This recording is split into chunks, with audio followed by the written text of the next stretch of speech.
Bueno, muy buenos días a todos y muy bienvenidos a este nuevo encuentro de nuestro ciclo Mujer y Política. El ciclo Mujer y Política es un espacio de reflexión y de diálogo sobre los desafíos y las oportunidades que enfrentan las mujeres en el espacio público.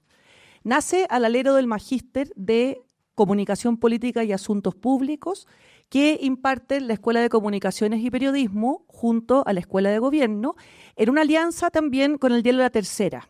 Una colaboración que es especialmente relevante para nosotros y la que tenemos especial cariño, porque la directora general de La Tercera, la periodista Gloria Faúndez, que está aquí, no solo fue alumna nuestra, sino que es su tesis de grado la que está en el centro del proyecto del ciclo Mujer y Política. A través de esta plataforma lo que buscamos es no solo conocer y aprender de mujeres que se desempeñan en el espacio público, sino también transmitir modelos a futuras generaciones y fomentar también una mayor participación y representación de las mujeres en la vida pública. Por este ciclo han pasado mujeres brillantes, relevantes, atrevidas, como Evelyn Matei, Michelle Bachelet, Carolina Toá, Aysén Echeverry, Rosa Devés y Rosana Costa. Y hoy recibimos un trío de excepción. Dominique Toman, directora del Centro de Extensión Artística y Cultural de la Universidad de Chile. Alejandra Martí, directora ejecutiva del Centro Cultural Gabriela Mistral, el GAM. Y Carmen Gloria Larenas, directora general del Teatro Municipal de Santiago. Tres mujeres que pasaron de soñar con la música, la danza y las artes visuales a conducir instituciones que hoy día están reactivando la cultura, reactivando el centro de Santiago y devolviendo a la ciudadanía un espacio que parecía bastante perdido. Sus trayectorias confluyen en un propósito fundamental, que es que la cultura es también una política pública y lo es justamente porque fortalece el tejido social y abre la ciudad, los espacios públicos a todos los ciudadanos.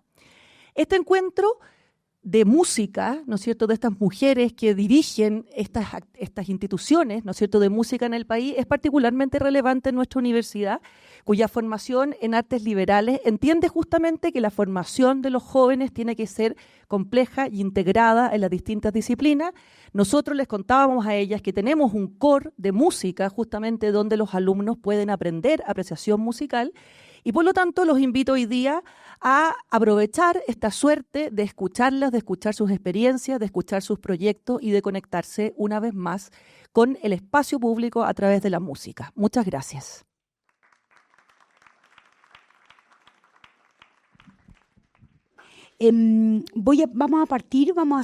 Vamos a conversar con ella, esa es la idea de este espacio, para lo cual es importante para quienes quieran hacer preguntas.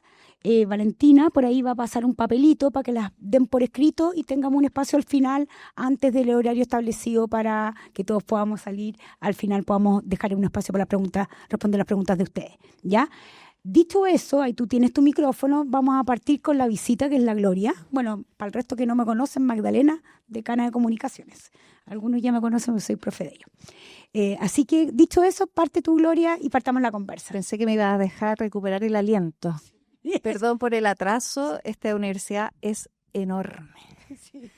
Ya, se perdió en un par de edificios, a todos nos pasa. Ay, ustedes se habrán perdido al principio, pero es atroz. Ya. Hola, bienvenida. Les contaron más o menos cuál era el sentido de nuestra conversación, hablar con mujeres, desde las mujeres y las lecciones que uno saca y también las responsabilidades, ¿no? Quisiera partir por un término que se supone, y digo se supone porque acá a mí una de las cosas que me enseñó esta universidad es a trabajar todo el tema de los estereotipos y los prejuicios. Se supone que las mujeres somos sinónimo de colaboración, de trabajo colaborativo. Entonces me gustaría partir esta conversación preguntándoles en su área, la cultura. Yo tengo expertise en política y es un área que claramente no es muy... no suele ser muy amable con las mujeres, pero me gustaría saber cómo ustedes viven desde la cultura este espacio de colaboración, desde el mundo que les toca administrar y gestionar, pero también desde su propio liderazgo. Bueno, buenos días todavía, ¿no? Soy Carmen Gloria Larenas, del Teatro Municipal de Santiago. Quiero agradecerles la invitación a compartir con ustedes. Respecto a tu pregunta, a mí te respondería brevemente respecto a que yo creo que las mujeres tenemos, al menos desde la cultura, una relación con el poder que me parece que es bien distinta a la que tienen los hombres, porque hemos estado en menos contacto con el poder probablemente, porque efectivamente somos más colaborativas, porque nos ha costado más llegar donde hemos llegado, entonces tenemos probablemente una visión de liderazgo que es distinta.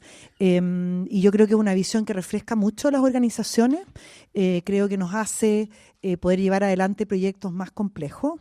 Creo que el liderazgo de los hombres también está súper bien, sencillamente creo que trabajar, sí, porque parece que es como todo en contra. Me preocupa, mi reflexión hoy día más respecto a las mujeres es que tenemos más opciones de corrompernos en la medida que más estamos en contacto con el poder.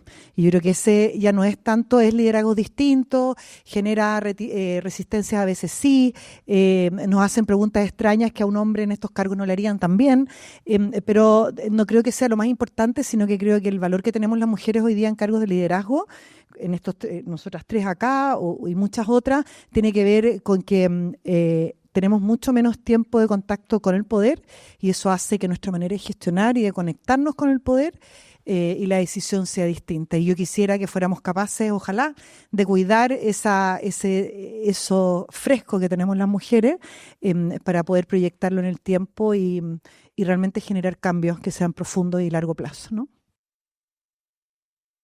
Muchas gracias. Bueno, me sumo las palabras de agradecimiento de Carmen Gloria. ¿Se escucha bien? Mi nombre es Alejandra Martí, desde hace 5 meses directora del Centro Cultural Gabriela Mistral. Me imagino que todos han estado por ahí y si no están, los dejo realmente invitados porque es un espacio maravilloso en medio del centro de nuestra ciudad. Contarles que soy exalumna de la Adolfo Ibáñez, hace 25 años, ya casi sacamos las cuentas, y estudié Humanidades, una carrera que actualmente no sé si no existe, pero entiendo que la malla se ha puesto en forma transversal a través de lo que son las artes liberales y por lo cual estamos acá. ¿Por qué estudié Humanidades? Porque mi visión siempre fue trabajar en gestión cultural. Pero para trabajar en gestión cultural yo sabía que tenía que tener 2 grandes complementos. Las humanidades, una visión profunda de la filosofía, la historia y la literatura, y luego herramientas de gestión. Entonces hago esta pasada por acá porque yo creo que muchos de los que ustedes también están navegando por sobre dobles perfiles. Y yo creo que hoy en día son perfiles que son sumamente necesarios para articular, para colaborar y para entender justamente desde dónde viene la humanidad y hacia dónde va. Mi trabajo anterior me vinculé 17 años a una red, que era una red de teatros iberoamericanos, donde curiosamente el 57% de las personas que dirigían los teatros de esa red eran mujeres. Una de ellas era, a mi derecha, Carmen Gloria Larenas. Y la verdad es que, curiosamente, las mujeres creo que en esencia tenemos la virtud de necesitar colaborar para amplificar nuestro tiempo, para amplificar nuestras redes, porque justamente esos espacios de poder a los que llegamos no siempre se nos da en forma natural. No sé si han escuchado la frase, pero cuando una mujer llega a un cargo de poder es ambiciosa, pero cuando un hombre llega es talentoso. Entonces, creo que nosotros estamos sometidas quizás a prejuicios que tienen que ver con eso, con esa búsqueda del espacio de poder que es profesional, que es profundo, que es humanista y que es colaborativo, porque creo que detrás de nuestras 3 perfiles hay una tremenda vocación pública, una vocación por construir un país mejor, pero muchas veces el prejuicio está instalado. Entonces, a mí en lo personal, el trabajo colaborativo ha venido siempre de la mano de mujeres y 17 años hemos podido construir en Latinoamérica, a través de una importante red de mujeres, colaboración hacia un futuro. No veo el trabajo de la gestión cultural hoy, en el siglo XXI, sino es a través de la colaboración. Me tocó trabajar mucho con personas del Banco Interamericano el año pasado en mi trabajo anterior. Y un buen amigo mío me decía, el siglo XXI es un siglo femenino, porque es un siglo que tiene menos recursos, que tenemos menos recursos para hacer ciudades, de los presupuestos están más en todo nivel, en cultura, en economía, en educación. Si no articulamos por propósito, no expandimos el impacto. Entonces, para poder expandir y tener más impacto, la única manera es colaborar en torno a propósitos. Es un poco una visión.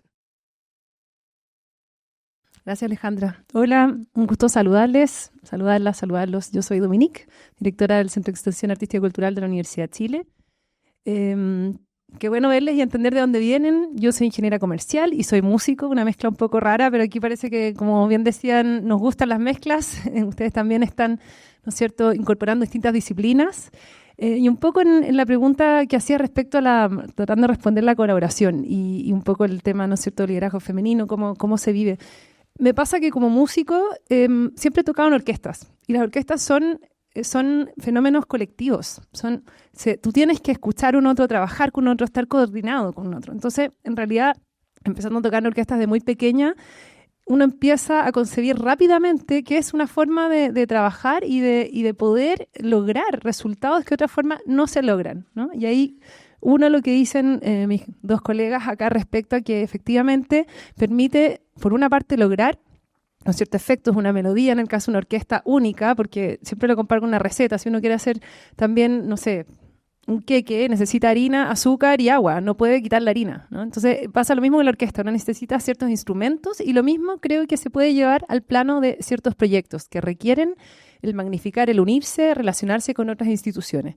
Entonces, de esa manera, la verdad es que creo desde mi formación y desde mi camino como gestora, he estado siempre trabajando en equipos, armando equipos para lograr ciertos objetivos que de otra forma son imposibles de manera solitaria.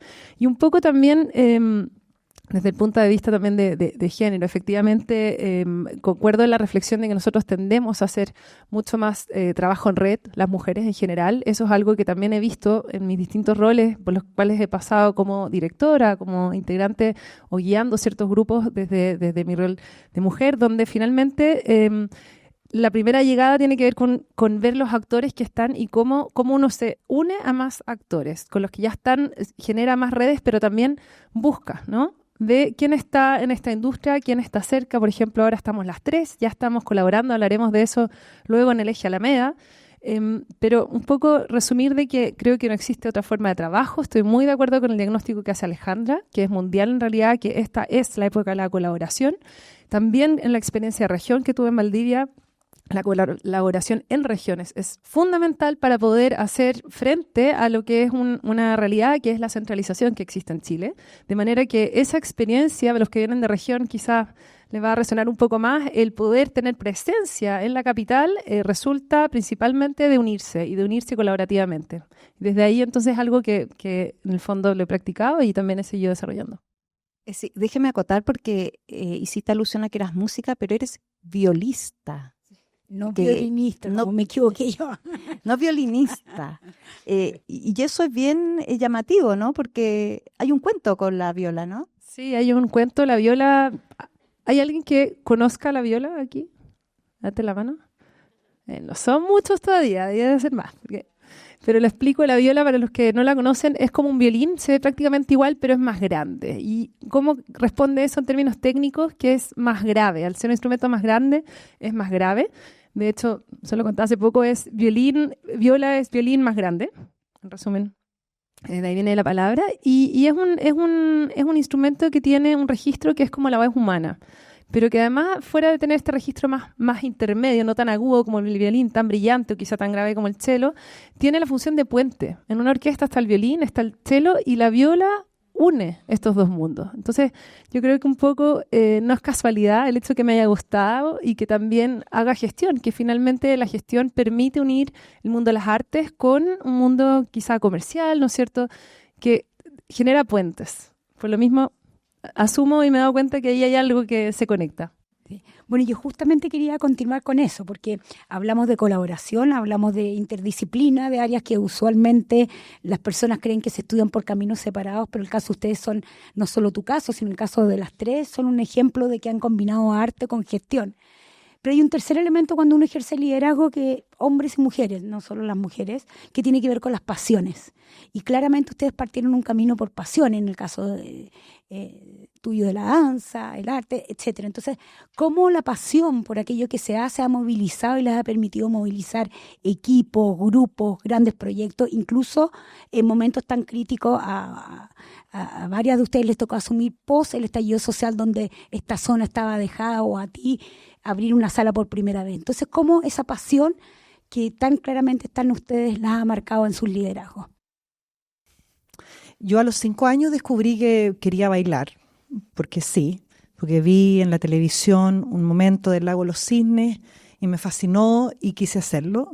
Tuve la fortuna de hacerlo. Entonces, en esa primera etapa te diría que la pasión me llevó por el camino de lograrlo, porque era muy chica. En general uno comienza a estudiar danza más cerca de los 7, 8 años, porque antes de eso los músculos y los huesos son muy frágiles y son muy blanditos, entonces realmente no se puede hacer una carrera técnica en ballet, ¿no? Por eso las carreras en las grandes escuelas empiezan a los 8 años y no antes.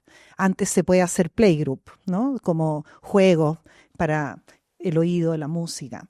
Y en esa primera etapa fue la insistencia y la perseverancia para que me recibieran, porque era muy chiquitita. Y después yo te diría que la pasión es un motor importante, pero creo que en la experiencia que yo he tenido, la pasión ha estado unida a una convicción. Y creo que lo que me ha permitido ir transitando por los distintos lugares donde he pasado, ¿no? De la danza, después estudié periodismo, del periodismo a las comunicaciones, después a la gestión. Yo creo que ha sido la convicción de que he querido seguir desarrollándome y de que había algo en el mundo cultural donde yo tenía algo que hacer. No es tanto el lugar donde llegar, en mi caso, lo que ha sido, sino que el camino que he recorrido, porque también me ha pasado que cada vez que he deseado mucho algo he fracasado, que es algo que la gente no habla mucho, pero he fracasado. Y creo que he asumido más bien el liderazgo de lo que he querido hacer cuando he fracasado, no solo cuando me ha ido bien.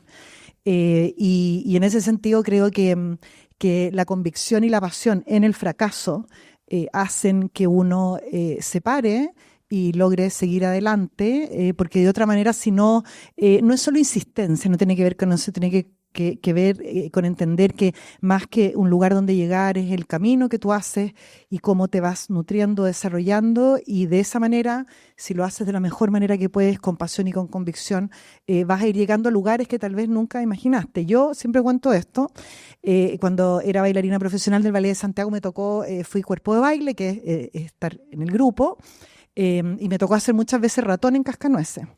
Y uno salía vestida de ratón con cabeza y yo invitaba a mis papás para que me fueran a ver y nadie tenía idea cuál era yo, porque en el fondo éramos 20 ratones iguales y nos veíamos exactamente igual. Pero para mí fue importante ahí porque sabía que aunque nadie me viera, lo que yo hacía era súper importante para la historia, porque sin ratones la historia de Cascanueces no existe. Y ahí también entendí que la pasión, la convicción y el compromiso con lo que uno hace no tiene que ver tanto dónde estás en ese minuto, sino que el aporte que haces, un poco lo que hablábamos antes también, a lo colectivo. Eso. Estaba pensando tú de ratón del escenario al sillón de la oficina del director. Sí, bueno, se puede partir de ratón. Tal cual. Bueno, en mi caso, de chica fui muy inquieta, muy artista.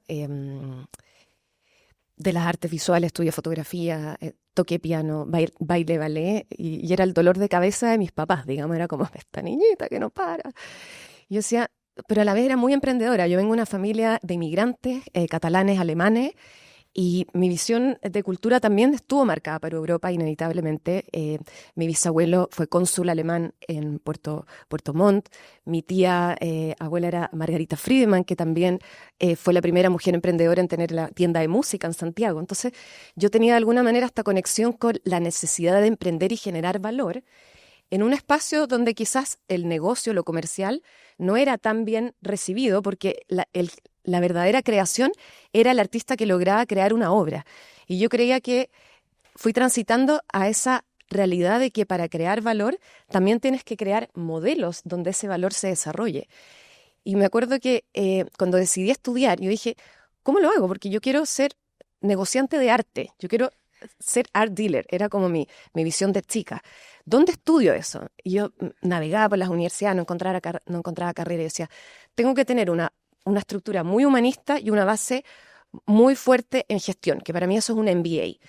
Puta, no puedo hacer un MBA automáticamente a los 24 años. Entonces fui construyendo esa carrera que para mí es mi vocación. O sea, yo trabajo de mi pasión y no se me ocurriría trabajar en algo que no sea una pasión, porque a mí me moviliza mi trabajo si es que mi trabajo me apasiona. O sea, para mí no está separada mi vocación de mi pasión. Entonces dije, bueno, voy a estudiar primero periodismo, estudié 2 años periodismo, después me retiré y dije, no, esto no es tan profundo, no es tan humanista, no estoy estudiando Aristóteles, no estoy estudiando la literatura inglesa, no estoy navegando por esas aguas profundas. Y me vine a la Adolfo Ibáñez a estudiar humanidades. Dije, en la Adolfo Ibáñez puedo hacer el MBA después. Entonces como que conecté esos dos lados. Y recuerdo cuando yo tenía 18 años y salimos del colegio, una amiga me dice, ¿y tú qué vas a estudiar? No, mira, yo primero voy a estudiar periodismo, después voy a hacer un MBA porque quiero ser art dealer y gestionar instituciones culturales. Me dice, pero tú estás loca, me dice, ¿qué trabajo voy a tener con eso? Dije, voy a trabajar en el Teatro Municipal de Santiago. A los 18 años. Entonces, lo que quiero decir con esto es que más allá de lo que te guste, construye tu plan por tu pasión. Y la vida te va a ir dando oportunidades, pero yo creo que lo más importante también es movilizarse por eso que realmente les motiva y ir construyendo una épica de ese desarrollo de carrera y ir buscando esos espacios quizás donde no están esos perfiles, porque obviamente si todos somos ingenieros comerciales y nos especializamos en marketing, Marcela, la Domi me hubiera dicho, no, voy a marketing, hay cientos de ingenieros comerciales que se especializan en marketing. Entonces yo creo que nosotros que venimos del arte y las humanidades podemos encontrar espacios de desarrollo donde otros no están encontrando, y es lo que a los ingenieros les gusta hablar como los quick wins. Vas haciendo carrera en espacios donde realmente no hay oportunidad. Entonces creo que para nosotros hay una tremenda oportunidad en este sector que hace 15 años no está desarrollado y que hoy en día ya tiene una institucionalidad fuerte, robusta y con espacios de desarrollo y de empleo. Las pasiones, y Carmen Gloria puso el tema de los fracasos, así que sí.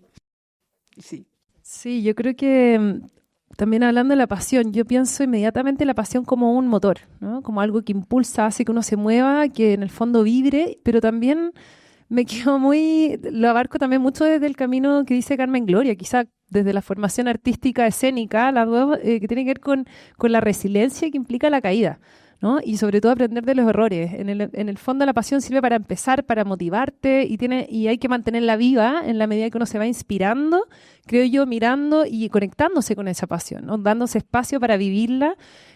Quizá en el caso, bueno, las artes, ir a conciertos, tocar, ¿no es cierto?, hacer música, buscar, puede ser los deportes, en fin, lo que te apasione, te da un primer impulso, pero después hay una perseverancia. La perseverancia tiene que ver con la disciplina, con ser disciplinado, el estar, en el caso de la música, es repitiendo 10 horas la misma melodía durante un año, porque ese es un proceso artístico respecto a abarcar, por ejemplo, un concierto, que lleva a que lo intentes, te caigas, lo intentes, aprendes de eso. Entonces, siento de que finalmente eso se transforma en una suerte también de resiliencia que hay que tener, de que quizá te presentaste, no salió tan bien, entonces tienes que volver a presentarte, ponerte en una situación expuesta donde te vas a medir respecto a ti mismo, finalmente, en una competencia respecto a otros, pero que donde la pasión no alcanzaría, creo, esa palabra para sostener todo el proceso, porque realmente necesita cabeza, necesita disciplina, para que se transforme finalmente en algo más sostenido en el tiempo, ¿no? De que esa pasión la puedas seguir desarrollando y que se convierta finalmente, como decía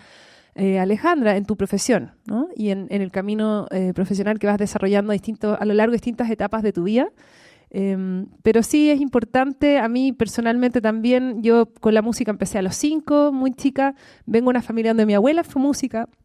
Estudió en Valdivia, en una época donde ella, después se dedicó a tener familia, no pudo tocar, le dio artritis, dejó la música. Sin embargo, su pasión era tal que desde la gestión empezó a gestionar el primer programa de radio de música docta en Panguipulli. Una cosa bien impensada y más encima con un seudónimo, porque se escondía bajo el apellido de mi abuelo, ¿no? Porque las mujeres en ese momento no eran tan públicas, no estaban tan visibles. Entonces, un poco esa pasión donde nos movía a todos, donde me acuerdo siempre hasta el último momento como ya ayúdenme a llevar el CD, porque después pasan a hacer CD, el cassette, ¿no?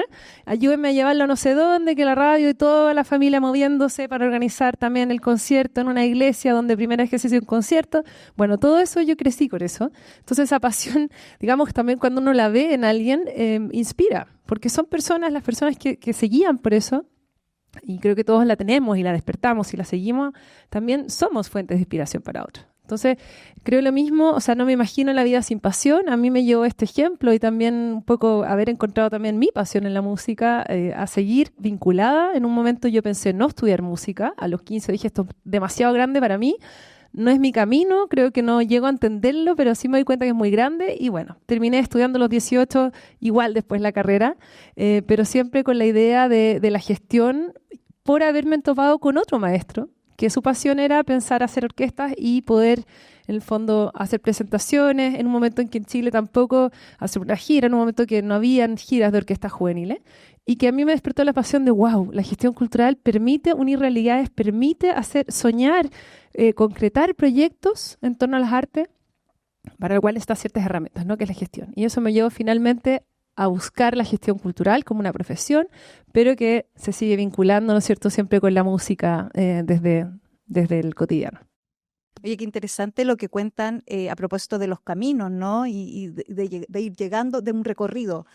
Pero yo creo que también es justo porque ustedes también son pioneras en lo que hacen. Es justo celebrar, creo yo, el triunfo. Entonces, porque Carmen Gloria Larena, para que ustedes sepan, es la primera mujer en dirigir el municipal. La Alejandra Martí, te toca, fíjate, la conmemoración de los 80 años del Premio Nobel de Gabriela Mistral a cargo del GAM, y la Dominique está a cargo de un proyecto que es el Centro de Extensión de la Chile, que es un proyecto eterno de la Chile, muy querido, duró como 10 años. No es eterno. Sí, y me acuerdo que lo conversamos con la rectora, ¿te acuerdas? Que para ella era muy importante, y es una sala además preciosa. Entonces, en esta lógica de que han tenido un recorrido exitoso, hay que decirlo, yo celebro mucho los fracasos, entiendo que se aprende, pero hay que celebrar los triunfos y las victorias también. Entonces, me gustaría que nos hablaran de los aprendizajes, porque estos recorridos, aprendizaje, ¿qué hacen? ¿Qué se preocupan de no hacer en la lógica de que ahora tienen puesto de decisión? Es una pregunta como grande, ¿no? Un ejercicio que hago, que es algo muy personal, ¿ah? Es como todos los días pienso en desapegarme del lugar donde estoy y del cargo que tengo, porque son cargos fascinantes para alguien que le gusta la gestión cultural y que viene del mundo de las artes. Trabajar en el Teatro Municipal y dirigirlo es una cosa increíble, principalmente en mi caso, al menos por lo que se puede hacer, por lo que se puede desarrollar, no solo en generar momentos artísticos, sino que es en visualizar posibilidades de desarrollo y de educación. Por ejemplo, para los jóvenes estudiantes de ballet clásico. Las artes generan mucha movilidad social y eso no se habla mucho. Para muchas personas, el ser un bailarín de ballet o un instrumentista o un cantante de ópera es un cambio importante, en algunos casos, en un ciclo de mucha precariedad y de mucha pobreza. Yo creo que lo que uno puede hacer ahí es muy importante. También a mí me tocó asumir en octubre del 19, por lo tanto llegué, me tocó el estallido, después me tocó la pandemia, me tocaron un montón de cosas, y estoy feliz que así haya sido, porque han sido experiencias fantásticas y difíciles también. Pero aprendí de eso, por ejemplo, que es cierto que uno tiene que tener una convicción y una visión que lo guía, pero estos cargos, cuando tú tienes a cargo muchas personas y tienes una responsabilidad grande, no son tanto de sueños personales como de salirse un poco de ese como afán más propio, y ser capaz de ver el total, lo que es mejor para tomar las mejores decisiones, en este caso para toda una organización. Entonces, dejar de lado ciertos sueños a veces es muy frecuente, que hay que hacerlo y está bien. Y en cultura creo que es un buen ejemplo de colaboración, un poco lo que hablábamos antes. Yo creo que hoy día los espacios políticos se definen en base a negar a otros y a contraponerse a muchos otros. Yo creo que en materia de cultura y artístico, afortunadamente nosotros no es que no haya una visión, porque todo puede ser político, pero hay un afán de colaboración. Son muchas las personas que intervienen en un proyecto, desde que nace hasta que, por ejemplo, sucede en el escenario, y son todas personas que tienen opiniones, visiones, experiencias distintas, y uno tiene que aprender a sumar y a colaborar. Entonces creo que de lo que he aprendido también, y tal vez de lo que más me gusta también del mundo en el que me toca desenvolverme, es por supuesto lo creativo, toda la innovación que puede haber, pero también el ejercicio permanente de ser capaz de conversar, de ceder, de apreciar algo distinto, de saber decir, ok, en esta ocasión no es como yo pensaba, y poder cambiar. Y creo que eso genera una flexibilidad en muchos sentidos que es muy provechosa para las organizaciones, las personas, y también para uno como individuo, ¿no? Porque uno tiene una vida aparte, afortunadamente también. Y creo que eso es un muy buen ejemplo, y creo que por eso la cultura pese a que en el mundo político en general se la deja un poco de lado y accesoria, lamentablemente, es un espacio que siempre está dando pruebas y siempre está dando ejemplo de enfrentar los problemas que existen y de ir un paso más allá. Y creo que eso es un gran valor del mundo del espacio cultural. No hablo solo del evento artístico, estoy hablando de la lectura, de las escuelas de arte, de quienes forman, de los maestros que forman a otros y que inspiran a otros. Dominique dijo, mi maestro, yo también tuve una maestra importante, son personas que van inspirando, a ustedes los puede inspirar un profesor, eso es muy importante y creo que, te diría que en general creo que es lo más importante que he aprendido todos estos años. Sí, es una gran pregunta y mientras escuchaba a Carmen Gloria, creo que uno puede dividir aprendizajes por etapas, digamos, o sea, y tratar de repasar un poco. Yo entré a trabajar en el Teatro Municipal de Santiago después de trabajar en el Liceo de Barcelona, a los 26 años en el municipal. Y me tocó liderar equipos desde muy joven y chica, digamos, sin experiencia de haber liderado equipos antes. Quizás en esa etapa un aprendizaje que realmente para mí fue importante fue aprender que si uno quería instalar una idea, un proyecto, tenías que lograr tener en tus equipos a los mejores, sin tener miedo de trabajar con gente que eventualmente en el futuro te pudiera superar. O sea, yo creo que uno cuando está empezando a gestionar cosas, empezando a tener cargos o posiciones, tú dices, chuta, qué susto, por ejemplo, me van a hacer luchar el piso en algún momento, pero poco andar yo dije, no, en el equipo que fui armando tienen que estar los mejores. Incluso un equipo interdisciplinario, porque estábamos en tránsitos, era el año 2006, el municipal se empezaba a abrir a nuevas audiencias, eran tiempos realmente complicados. Cuando yo llegué, la persona que me seguía en edad tenía 56 o 57 años, tenía 26, o sea, claramente era una organización que no era joven. Entonces, yo creo que un aprendizaje importante fue no tener miedo a armar buenos equipos y a trabajar con gente realmente buena en esa etapa de mi vida. Luego, en Ola, en el trabajo que tuve después, en el fondo yo he tenido 3 trabajos en mi vida. El Liceo de Barcelona fue mi primer trabajo, pero fue un año nomás. En el municipal estuve 11 años y luego en la red de teatro estuve 8 años. En Ola yo te diría que fue el valor de los chilenos respecto a los latinoamericanos.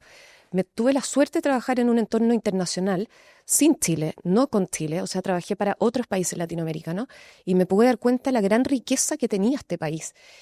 Un país de 18 millones de habitantes que realmente ha sido forjado desde la nada, a diferencia de países como México, como Brasil, como Argentina, que tienen una cultura, un nivel de desarrollo, fueron virreinatos, ¿no? O sea, vienen también de una historia colonial muy distinta y el poder que tenía Chile en Latinoamérica, el nombre que tenía Chile, en Chile no nos dábamos cuenta. Entonces, cuando yo decidí postular el cargo, de este cargo que estoy actualmente, fue porque yo realmente tenía la convicción que mi país tiene una marca internacional y desde la institución que lidero ahora, esa marca podía instalarse aún más y hacernos crecer como país. O sea, eso también fue un aprendizaje. Y luego, en el cargo que me toca ahora, después de haber trabajado 20 años en teatros de ópera, los teatros de ópera son muy distintos a un centro cultural.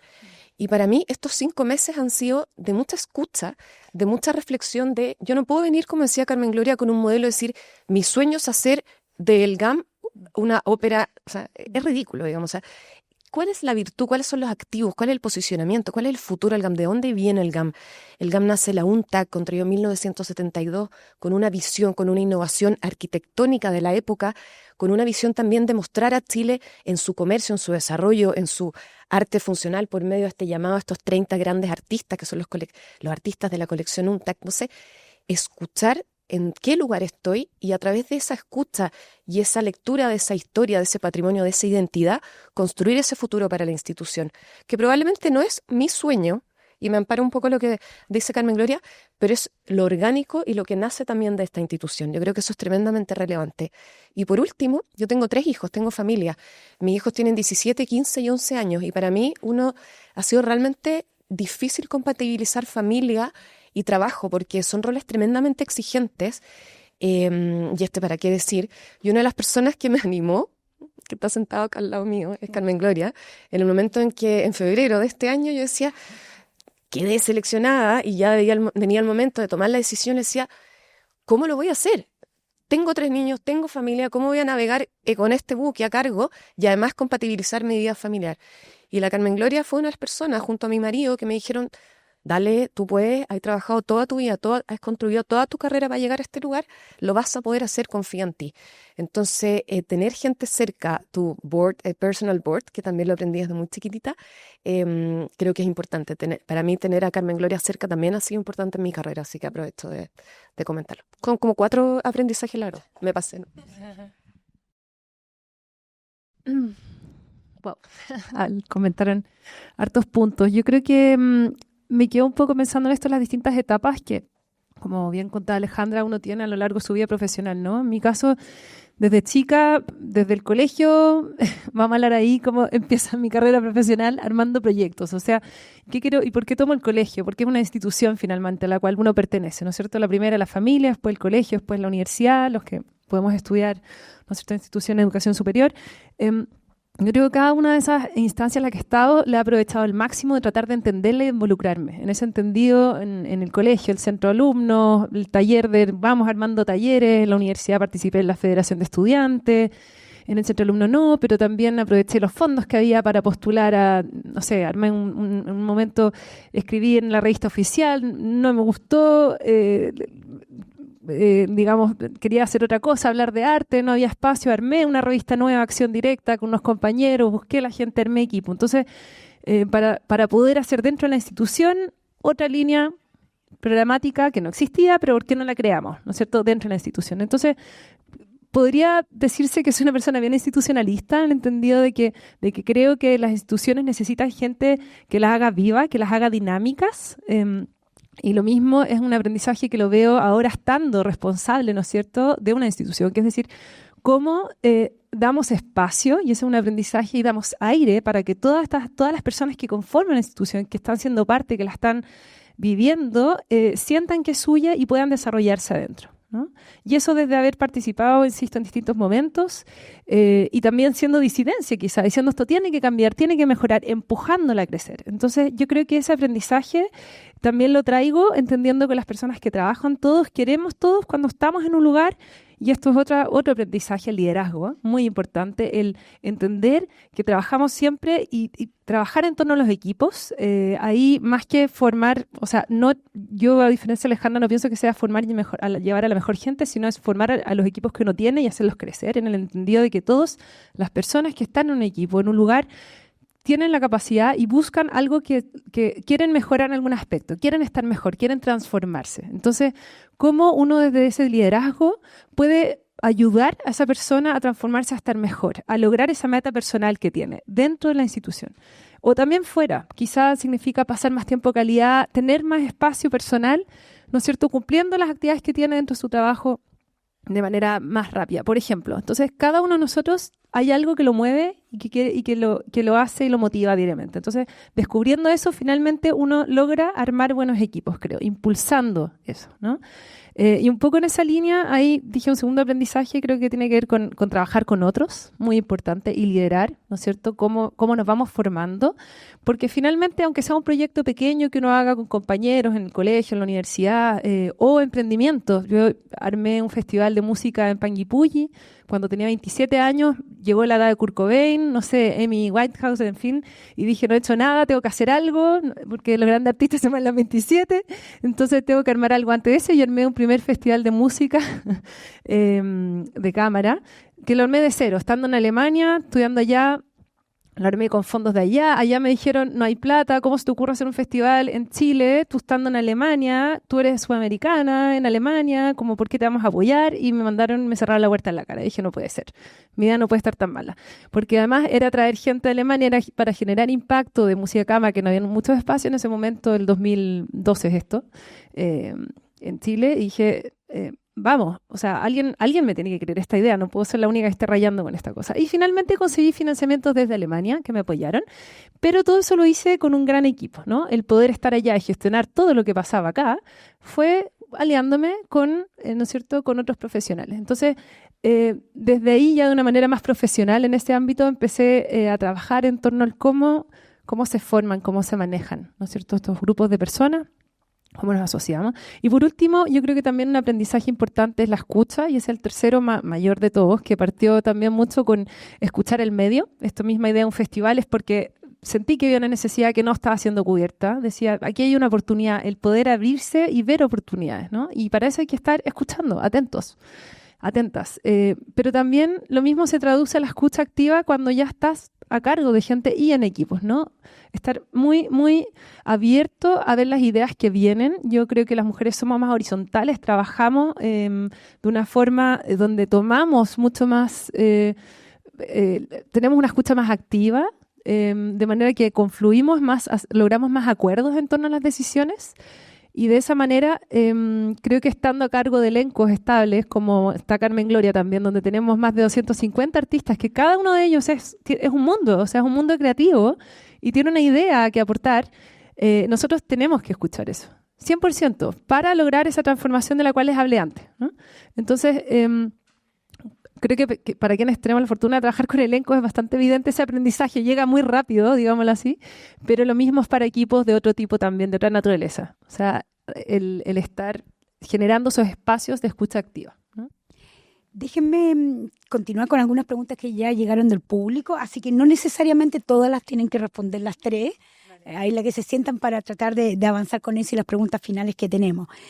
Hay una pregunta que la voy a mezclar con una que teníamos nosotros también con Gloria y que nace de alguna forma de una frase que ustedes hicieron en una entrevista también que tuvieron en la revista Dínamo, ¿no?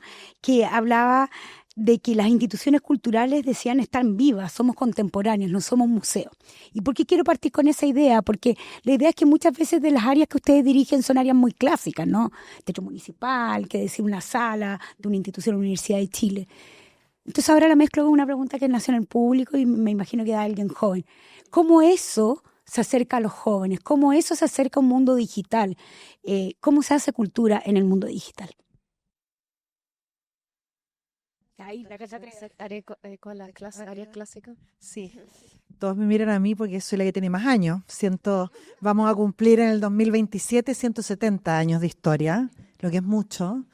Y son los espacios, digamos, los espacios como el Teatro Municipal de Santiago son contemporáneos en la medida que efectivamente pueden encomendar o tener visiones más contemporáneas de ciertas obras, pero lo que las hace vivas son que son artistas de hoy los que interpretan esas obras. Cuando son obras clásicas escritas en otros tiempos, ¿no? Uno dice, ay, pero ¿cómo esto muestra el París ahora que vamos a estrenar, por ejemplo, La Traviata? Que pone en escena la vida de una prostituta de alto nivel en París en la época. Y por eso cuando se estrena es tan escandalosa, porque se estrena en un momento donde eso era la realidad. O sea, estaban hablándole a un público del minuto. Y genera un gran escándalo. Y claro, hoy día, si uno dice, pero esto se estrenó, en fin, en 1800 y tanto, pero se sigue dando porque son obras eternas. Y son obras que le hablan al ser humano, que no hablan solo de un periodo que uno pudiera, con el que uno pudiera identificarlo, pero está hablando de un amor que no es posible, de una sociedad que castiga, de muchos temas que todavía siguen siendo contemporáneos y siguen estando con otros matices, pero siguen estando. Entonces, a lo que voy es que las personas, es verdad que hoy día tenemos tecnología, estamos pegados al celular, el Instagram, la historia, pero al final hoy día, por ejemplo, nosotros estrenamos Traviata con todas las funciones agotadas. Y hoy día hay un público súper diverso en el teatro y hay mucha gente joven que va. Y eso habla de que hay algo en esa obra artística que trasciende los tiempos y que te interpela hoy día. Entonces, yo creo que en el valor artístico, si el resultado es bueno, porque la ópera es teatro con música, no es más que eso. Si le sacamos todos los prejuicios que las artes clásicas pueden tener, en especial la ópera, que es para cierto tipo de persona y todo, si somos capaces de entender todos que estamos en la industria del entretenimiento, nosotros también, el ballet, la ópera, tú decías ir al cine o a la ópera, si somos capaces de entender eso y sacarnos los prejuicios que tienen ustedes como jóvenes, por ejemplo, que pudieran tener respecto a lo que hacemos, y nosotros, a su vez, ser capaz de salir del modo que comunicamos y mostramos lo que hacemos, clásico, para sumarnos a lo que a ustedes les habla, yo creo que no veo que haya ningún impedimento para que las nuevas generaciones, más digitales, menos digitales, puedan sumarse, porque lo que nosotros ofrecemos es una experiencia emocional que le habla al ser humano. Yo creo que por eso las artes, este tipo de arte, yo creo que van a ser uno de los últimos reductos que van a conservar el valor del ser humano, no porque no integremos la tecnología, porque hay espectáculos que son inmersivos, donde hay proyecciones, que ya eso está como mucho superado, pero, o sea, no es que tampoco no queramos ver lo que está pasando con la tecnología, pero al final, más allá de eso, la tecnología puede ser un medio, pero no es el fin. El fin es conectar emocionalmente entre las personas. Un artista que está en el escenario, que le quiere hablar al público que está ahí, y un público que va a vivir una experiencia que pasa por las emociones. Ojalá, también puede ser que vayan y no les guste, eso también puede pasar. Entonces, yo creo que hay una manera de modular, en resumen, hay una manera de modular la comunicación que de parte de los espacios como nosotros, que tenemos que estar permanentemente actualizando y no dar por sentado que todos saben lo que hacemos.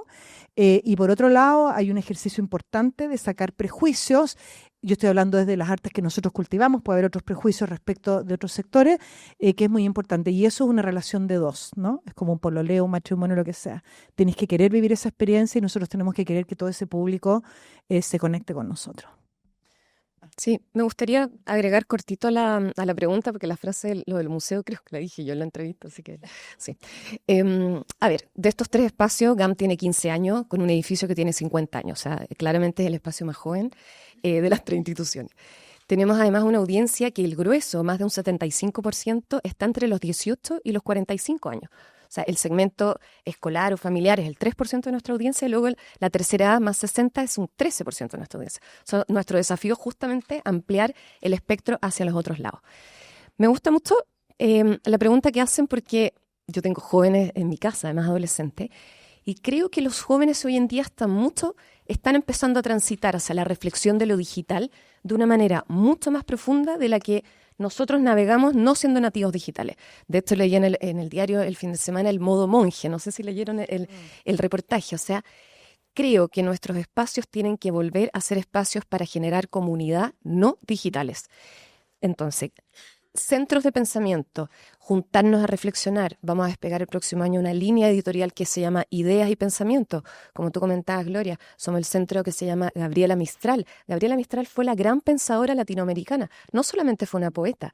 Entonces, ¿cómo nosotros del Centro Cultural Gabriela Mistral generamos instancias de reflexión, de pensamiento futuro, en debate de cómo está avanzando la inteligencia artificial con modelos anglosajones de vocabulario, de estructuras de funcionamiento? Cómo Latinoamérica, a través del idioma español, podemos nosotros generar una estética de la resistencia respecto a lo que es nuestro idioma español y generar opciones de inteligencia artificial que sean desde nuestra propia lengua. Creo que ese poder las instituciones culturales como GAM o como nuestras instituciones lo tienen de la mano y lo tienen que ejecutar. Y luego es pensar también estos espacios como plataforma de difusión y divulgación de lo que hacemos. Y es ahí, yo creo que la mirada digital también es importante instalar a través de nuestros medios de comunicación con instancias como podcast, programas de conversación, etcétera. O sea, yo creo que el abordaje es amplio y el espectro es infinito, digamos. Sí, yo también iba a ir en la línea de los, ¿no es cierto?, los productos un poco culturales que quizás se están desarrollando, podcast, ¿no es cierto? En nuestro caso, para los que no nos conocen, el Centro de Extensión Artística y Cultural de la Universidad de Chile, nosotros tenemos 4 elencos, los cuales estamos mandatados a cuidar, ¿no? A hacer la casa, el Centro de Extensión, que es la Orquesta Sinfónica Nacional de Chile, que es la orquesta más antigua, tiene 84 años, cumplimos 85 el próximo año. Después está el Ballet Nacional Chileno, que es danza contemporánea, lo cual, ¿qué quiere decir eso? Ahí me voy a detener. La danza contemporánea es una danza muy que está en creación. O sea, nosotros de nuestro repertorio es muy poco, lo que hacemos es crear. Entonces las creaciones son muy frescas. Y ahí paso al segundo tema que tiene que ver con el contenido, cómo nos vinculamos desde el contenido con la era digital, porque eso puede ser un tema de una creación, ¿no? O sea, la programación permite estar continuamente vigente, conectándose con estas temáticas también. Volviendo a los elencos, la orquesta está el Coro Sinfónico de la Universidad de Chile, que es un coro vocacional, es un coro formado de alumnos, ex estudiantes, ex funcionarios de la universidad, y la Camerata Vocal, que es un conjunto profesional de cantantes. Y todos ellos tienen distintas propuestas donde se están vinculando en una suerte de actividades que se llama, finalmente es la democracia cultural, donde también los contenidos pasan por vincularse o por generarse desde los públicos, ¿no? Hay una escucha activa desde la cual ciertas ideas, ¿no es cierto?, se conversan y terminan transformándose en proyectos, en iniciativas de distinta índole. Entonces, ese es un camino del hecho para integrar, ¿no es cierto?, todo lo que son las nuevas tecnologías. En nuestro caso también la Gran Sala Sinfónica Nacional, que inauguramos hace un mes, es una sala nueva de conciertos para 1.200 personas. Esta sala viene con todo un modelo de streaming, que es algo que también va a ser bastante inédito, al menos en Santiago. Obviamente en pandemia todos hicimos streaming, pero esto, digamos que se diferencia por ser, digamos, bueno, una primera sala diseñada profesionalmente para realizar ese tipo de transmisiones, de manera que vamos a estar generando contenidos. Porque eso es lo que nosotros podemos hacer con nuestras instituciones, reflexionar, ¿no es cierto?, traducir, por ponerlo así, y por otra parte, a partir de ahí generar y entregar contenidos, ¿no?, que finalmente cada uno puede ver en su plataforma digital. Yo quería preguntar precisamente de eso que planteabas, Dominique, porque tiene que ver con que ustedes gestionan, lideran espacios que son finalmente públicos, ¿no? Y donde se exhibe la cultura, evidentemente es un poder. Y yo creo que para la pandemia a todos nos quedó un poquito claro, ¿no?, que la falta de cultura no era accesoria, no era algo, tampoco era un privilegio, era algo que teníamos súper interiorizado y bueno, se generaron un montón de manifestaciones de que era necesario la cultura. Entonces, ustedes están a cargo de espacios públicos que gestionan. ¿Dónde está su toque personal? ¿Qué les interesa a ustedes exhibir, mostrar, administrar respecto de los contenidos? Eso me gustaría preguntarle. Y con eso vamos a ir cerrando justamente de cara a todo el espacio. Así que aprovechamos a ir cerrando como ideas de cierre. Y nos cuenta la cartelera de paso también. para decir, quiero, pero un ejemplo, tú hablabas de cartelera de ballet fresco, justamente tuvieron hace poquito el ballet de Frida Kahlo, entonces esa forma... Esa fue Carmen Gloria. Nosotros estamos con la Leila acá, coreógrafa de Beyoncé ahora. Nosotros no usamos tutú, siempre lo digo así, como diferencia al Ballet Nacional, ¿no es cierto?, Ballet Nacional, Ballet Santiago, que tienen técnicas totalmente distintas, las dos muy interesantes, pero una danza contemporánea y Carmen Gloria puede en realidad explicar mejor la diferencia, el otro es ballet clásico. Sí, yo creo que innovar en lo que se puede innovar, teniendo los pies sobre la tierra, a propósito de Frida Kahlo, es tratar de unir mundos en el escenario que no solo interpelen, en este caso, a la gente que le gusta la danza o el ballet, sino que a personas que, por ejemplo, son grandes seguidoras de Frida Kahlo, cuyo universo surrealista, latinoamericano, influyó también en Europa y donde es una mujer.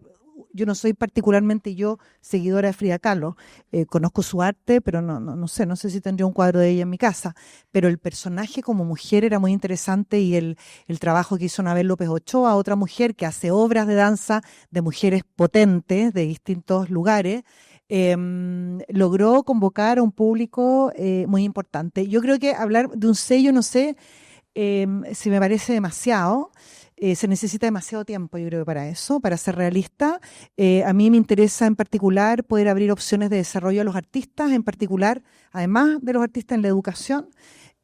Para mí, la Escuela de Ballet del Teatro Municipal de Santiago es un espacio demasiado importante, por lo que les decía antes, la movilidad social que genera, porque estamos invirtiendo en capacitar a los profesores, porque sin buenos profesores y maestros no hay buenos artistas después tampoco, y porque creo que esos jóvenes que vienen, esos niños y esas niñas, ojalá tengan todas las oportunidades que muchos otros jóvenes con esa pasión no tuvieron.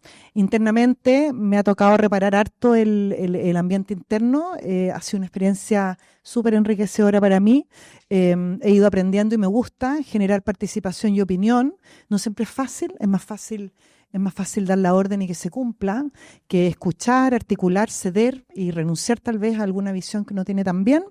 Y creo que ese formato de fluidez, de opinión sano, pese a que haya diferencias, creo que va a ser algo que va a quedar. Y lo tercero, diría que ha sido una preocupación, es poner el foco en los públicos. Realmente no es programar porque a mí me gusta una ópera o un ballet, eso es de una gran superficialidad y banalidad.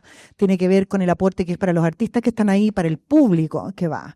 Porque para que este teatro y sus artistas sean sustentables en el tiempo en un montón de sentidos, para que este país saque más artistas al mundo y regale eso, tenemos que ser un teatro vivo, equilibrado, sustentable, y para eso necesitamos la sala llena. Por lo tanto, el tema de los públicos no es solo exhibir diversidad, amplitud, sino que ese es el futuro, de todas maneras, de un teatro de producción, porque el Teatro Municipal de Santiago no es una sala de espectáculo, que son muy valiosas, es un teatro de producción porque produce lo que hace. Tiene 3 cuerpos artísticos, 9 talleres. Se produce el 95% de lo que se presenta. Y creo, y esto ya es una opinión para ir cerrando, yo creo que no tenemos conciencia del orgullo que tiene que ser para una sociedad que sea capaz de sostener un teatro de producción, que son modelos, más bien de otros siglos, que son modelos súper caros, porque si nosotros tratáramos de financiar todo lo que hacemos mediante la venta de tickets, imposible, porque nadie podría pagar lo que eso vale. Y creo que eso es un gran valor que tiene Chile y hay que valorarlo hoy día, mañana y siempre. En Latinoamérica los únicos teatros de producción completos que hay son el Teatro Colón de Buenos Aires y el Teatro Municipal de Santiago, un país que fue capitanía y no virreinato, como decía la Alejandra antes, y yo creo que eso es para que nos sintamos orgullosos y tengamos un commitment, un compromiso con lo que ahí pasa, porque desarrollamos artistas. A lo mejor ustedes no van a ser artistas, pero una sociedad, así como ustedes que estudian acá, distintas carreras tienen esta universidad magnífica para venir a estudiar y muchas otras. ¿Dónde van los artistas? ¿Dónde van a trabajar? ¿Dónde se forman? ¿Por qué un país no va a dar ese acceso también a sus artistas, que no es más importante que la salud ni la educación? No, eso es ridículo. Y yo, no es un sello mío eso, pero espero sinceramente el día que salga de esta posición haber dejado al teatro un paso más adelante en esa misión que tiene que ver con el país, ¿no? ¿Cuántos años lleva ya? Yo, 6. 6. Sí. Interesante la reflexión, porque yo creo que el sello efectivamente se puede dar después de unos 10 años, unos 6, 7 años. Tú ya estás dando el sello. Yo tengo una visión que creo que tiene que ver también de dónde vengo, por qué fui elegida, con las características que tengo. Y GAM tiene la particularidad que es un espacio inmensamente creativo, pero que de alguna manera también tiene que transitar hacia ayudar a que los creativos puedan ser sostenibles en ejercer su profesión. Me gusta mucho instalar la idea de que GAM es la casa de la creatividad de Chile, América Latina. O sea, creo que vamos a tener un posicionamiento internacional interesante, sobre todo que en un tiempo más, si todos los astros se alinean, vamos a tener una sala para 1.800 personas, que está semiconstruida. Ustedes saben que el proyecto está parado, pero estamos retomando por ahí los lineamientos. Y también un espacio no solamente para lo performático y lo musical, sino también para la reflexión y el pensamiento futuro. GAM en su arquitectura tiene salas de conferencia, tiene una biblioteca. Arquitectónicamente el centro nos dice que este no solamente es un espacio performático.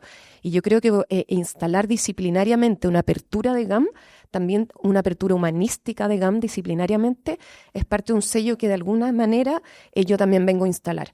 Pero es en construcción y llevo 5 meses construyendo, entonces creo que también es poco tiempo para hablar más de visiones que todavía de un sello que pueda imprimir a la institución. Gracias. Yo en particular llevo un año 9 en la Universidad de Chile. Antes estuve en la Austral con la Orquesta Cámara Valdivia, pero la verdad es que pensando ahora, en este momento, en esta etapa de la Universidad de Chile, el llamado también fue bastante claro. Gran Sala Sinfónica Nacional, complejo nuevo BM20, un complejo de 13 pisos, 33.000 metros cuadrados. Prácticamente 40% de ese edificio es para las artes, está destinado al Centro de Extensión Artística.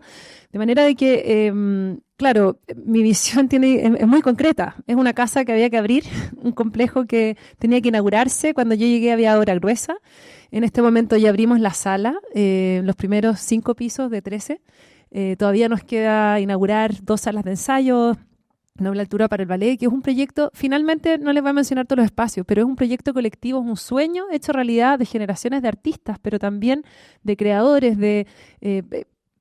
digamos, personas que tienen este sueño de que Santiago, pero particularmente Chile, voy a hablar tan grande, se merecía un espacio destinado para lo sonoro y que en el fondo permitiera dignificar también el trabajo y la labor de los artistas. Y eso es lo que estamos, y en el fondo lo que estoy ahora encomendada también a cuidar, a abrir en términos del modelo de gestión también. Entonces es muy concreto, como digo, este momento mi sueño también, en ese sentido, mi sello, como decían, se va a dar simplemente y lo digo simplemente por el éxito de esta apertura, ¿no?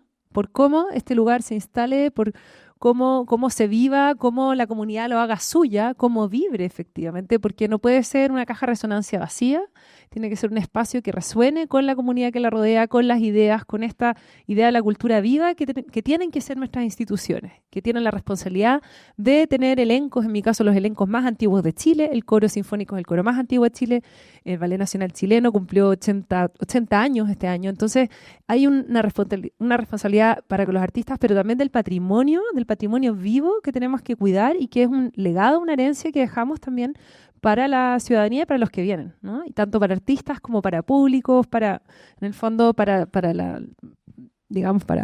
todos los que formamos este hermoso país. Bueno, darle muchas gracias. Habían más preguntas, así que van disculpas para quienes no alcanzamos a hacer todas las preguntas. De alguna manera lo abordamos en la conversación. No, esto está bien.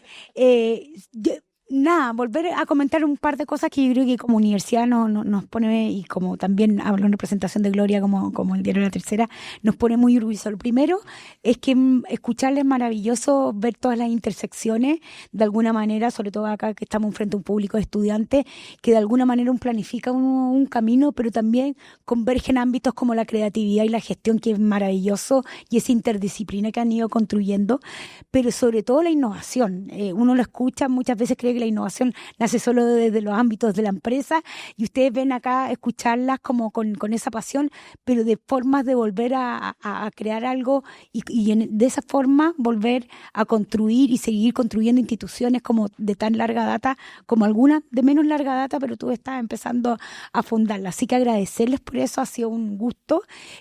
Había más temas, quedaron afuera, pero de paso que ojalá... Exactamente, esta es la primera vez que le invitamos y la invitación queda abierta para siempre. Obvio, por favor. Un mensaje a las mujeres que siempre pueden, porque en general a uno le dicen que uno no puede, el síndrome del impostor y todo eso. No es cierto, primero.